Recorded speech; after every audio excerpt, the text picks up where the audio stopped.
Chapter 2: Friendship and You: How you can make friends even if you think you can't. There is a massive misconception that autistic people cannot make friends. I mean, this couldn't be more wrong. It is not that, as autistic people, we cannot make friends. Our difficulty lies in finding friends. I can 100% say that you have had at least one friend in your life so far. And this is living proof that a lot of what people say about us is in fact not actually applicable. Even if you haven't had that one friend, the ability you possess to love your favorite topics illustrates that you can care deeply and connect with others. There are many reasons for this confusion, most stemming from the difficulty we have in seeking out people who can understand us on our level and who we can understand on their level. I have a pool of friends. It wasn't always like this, and it isn't always easy, but it is doable and 100% achievable for all autistic people. This chapter is dedicated to autistic people finding friends and keeping friends. I cover the ins and outs of all friendships I've had and how I managed to find and make loyal friends. You can use all the tips in this chapter to create long-lasting relationships in your life. Find common ground. Okay, so we've all been there for that moment of self-awesomeness when you want to make friends and you think to yourself, heck yeah, I got this. I can totally go over there and start talking to these cool people and make friends. Then you actually do go over there, but you stop suddenly and start looking at the people. They look back at you, and then the fear of actually talking runs through your body, instantly making you feel like you're having one of those dreams where you're trying to speak, but your mouth won't work. On top of it all, you're a sweaty, anxious mess. Or maybe that's just me. But I know it's not just me, as there are many awesome autistic individuals who want to brave it all and make some friends, perhaps create new friends to add to an already existing coven of nerds. The harsh reality of this is that we all find it difficult.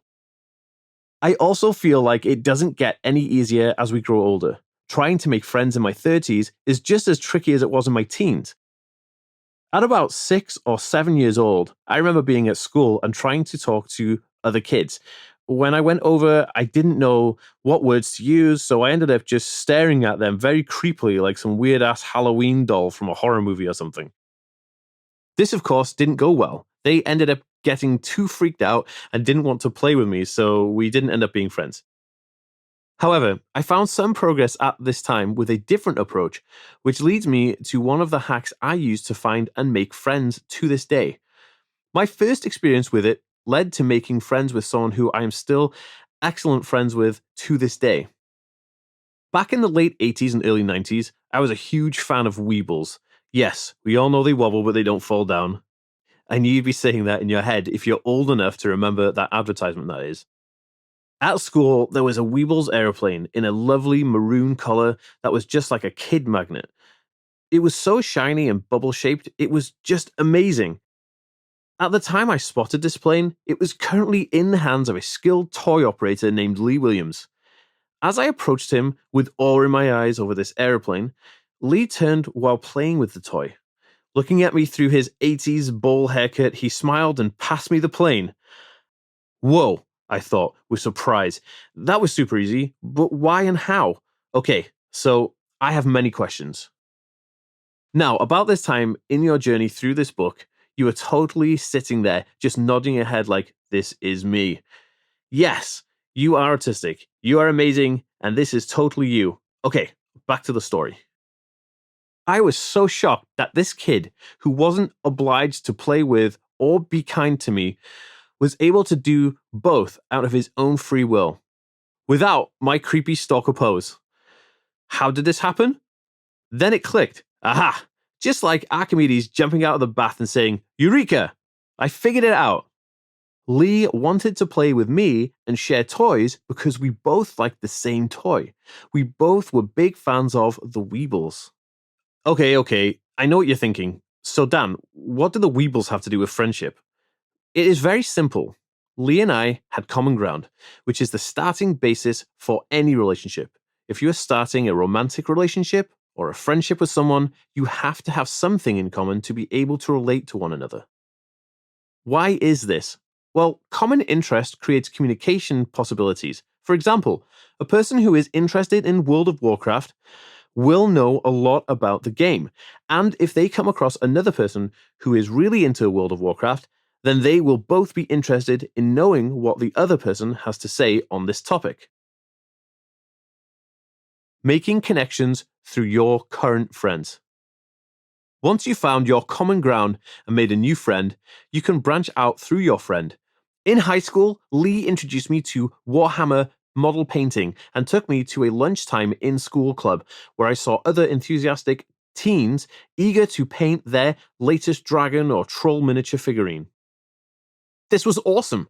Not only was I able to do something I enjoyed in school, but also Lee introduced me to other people who I then became friends with. All of the anxiety of wondering how I needed to act or what I needed to say to be able to make friends with these people disappeared. I already knew I had lots of things to talk to them about and ask them questions about because they shared a common interest and friend with me. This combination was the perfect formula for making friends, and I have used it ever since. I was also able to use these friendship hacks to become lifelong friends with Jake Jones-Williams. He and I are now in a band together called Straight Jacket Legends and have released records in the UK, Japan, and United States. But music is not how we met. I only got to know Jake because I found out he was asking around in school if anyone was interested in buying or selling vintage Star Wars action figures. As an avid Star Wars fan myself, and also a huge vintage Star Wars figure collector, I was destined to meet him. Thankfully, a friend told me about Jake. We met up and exchanged action figures. From there, Jake introduced me to music. As I am a multi-instrumentalist, we started a band, which meant connecting to even more friends. None of the experiences I have had making friends were filled with intense amounts of effort. In fact, it was minimal and often unplanned effort. The common interests created the initial connection, and the personality of the persons involved continued the friendship. I hear all the time that autistic people can't make friends. I even hear it from our own community of autistic individuals. This makes me sad because I know how amazing every autistic person I've ever met is and how much that they have to give to a community that accepts and loves them. I just wish they had the confidence to find the circles, groups, and events they are into and actually attend. This is one of the main driving forces for this chapter. Yes, I'm talking to you. You are amazing and can make the best of friends with someone. I just know it. Believe in yourself and see what happens. To this day, when parents ask me for advice for their kids to make more friends or create social relationships, I always start with this question: what are they interested in? Once I know this, I can tell the parents to check out after-school clubs, in-school clubs, Facebook groups, live events, and conventions or conferences and take them to these things. I actively promote this method as the main way to make friends for autistic individuals and always put this advice in my live speaking events when I am doing a keynote or a presentation. Actionable takeaway points. Find common ground through your interest. Look for local groups, clubs, and events that are in your topic of interest. This can be done with a simple Google search. Look up online groups on forums and Facebook for like-minded individuals. You'll find a ton of groups, so just read the description and see which ones relate to you. Connect with friends of your friends by hanging out together, as you probably all have similar interests. Always believe in yourself that you are able to make connections with people. A self-confirming idea that you can and will make friends is a confidence boost that will pay off.